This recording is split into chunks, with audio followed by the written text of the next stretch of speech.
Right now, the day's biggest news stories from a Vegas perspective. This is the Vegas Take with Sharp and Shapiro.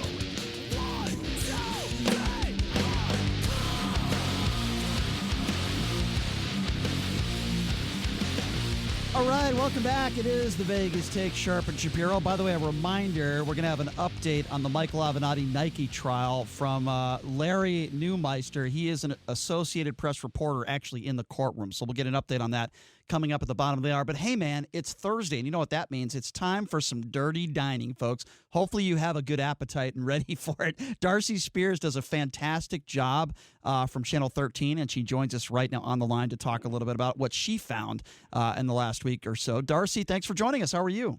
I'm doing great. Good morning, guys. Thanks for joining us. All right, so I want to start with a troubling restaurant because it's troubling for me, I guess, Darcy, because I have frequented there. It's a block down the street from my house. It's right down the street from the radio station. It's a place called Side Street Pho and Grill. I've actually had a few dates there as well. I thought they got sick because they had to look at me all night, and now I'm thinking they might have gotten sick. It wasn't my fault. It was the food. So what can you tell us about this? Well, Side Street Pho, and yes, it's pronounced Pho, I have learned from many repeat offense in terms of pronouncing it wrong. But Side Street Pho is in trouble with the health district, not just for this inspection, but for back-to-back failed health inspections, which means they did it wrong and then they did it wrong again. The most recent one, health district came out there because they got a consumer complaint from someone who said, "There's a hair in my soup."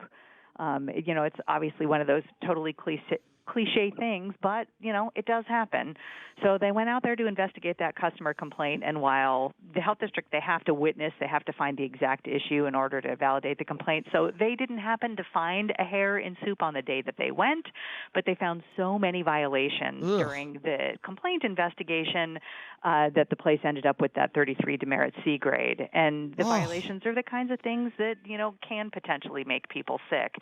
Stained and dirty cutting boards, excessive grease and dirty buildup under equipment, meat in the temperature danger zone, peanut sauce hanging out on the floor, buildup in the ice machine, the stuff that you don't want to have happening in a very popular restaurant. I mean, this place has like 800 Yelp reviews, so definitely a good customer base. So let me ask you this, Darcy. What would you be doing if you were sitting at a restaurant and you found a strand of hair in your soup? How would you react to that? So I'd be totally grossed out, for starters, and I could hear my photographer in the background going, making vomit noises. I would kindly bring it to their attention and let them know what was going on so that they could go back in the kitchen and deal with whoever's hair might be falling out. Oh, that is, well, I'm not the culprit of that because I don't have any hair. So, maybe I should be working at that restaurant. Anyway, if you're just joining us, we're speaking with Darcy Spears, 13 Action News, the Dirty Dining segment, which airs on 13, does a great job. Let's talk a little bit about a place called Chopsticks Express. It's located on Windmill and Eastern, and my understanding is that cockroaches played a factor in this. Oh, my God. I mean, you may want to call it Cockroach Express. I don't know. Needless to say, again, another customer complaint. People are really getting very vigilant out there. They're doing the see something, say something when it comes to their dining experiences. So once again, a customer complaint to the health district brought inspectors out.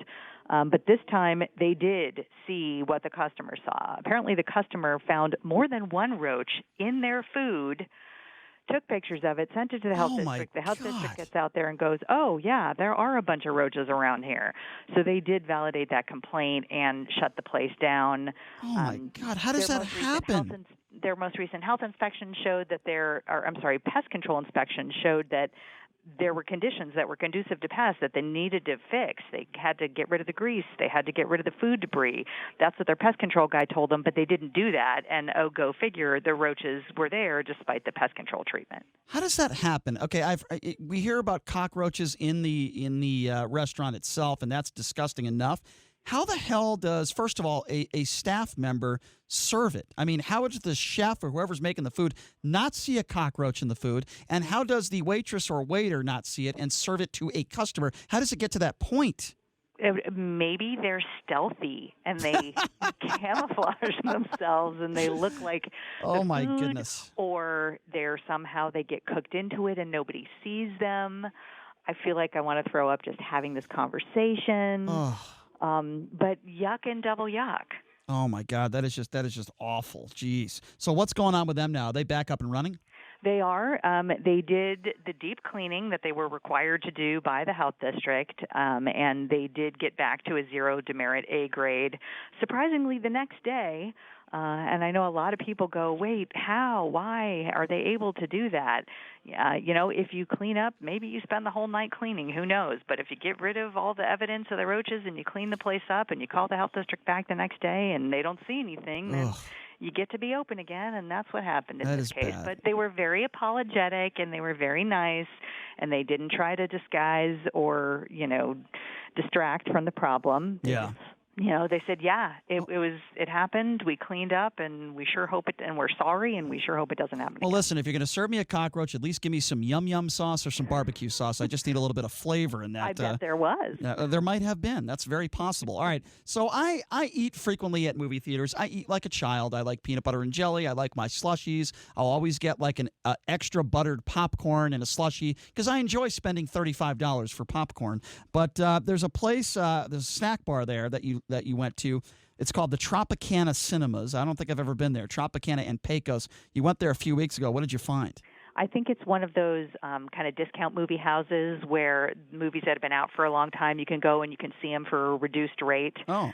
In fact, when I was on the phone with them, there were so many customers coming in because I could kind of hear them taking tickets and directing people to your theaters here or there, like $2 or $3 movies type of thing.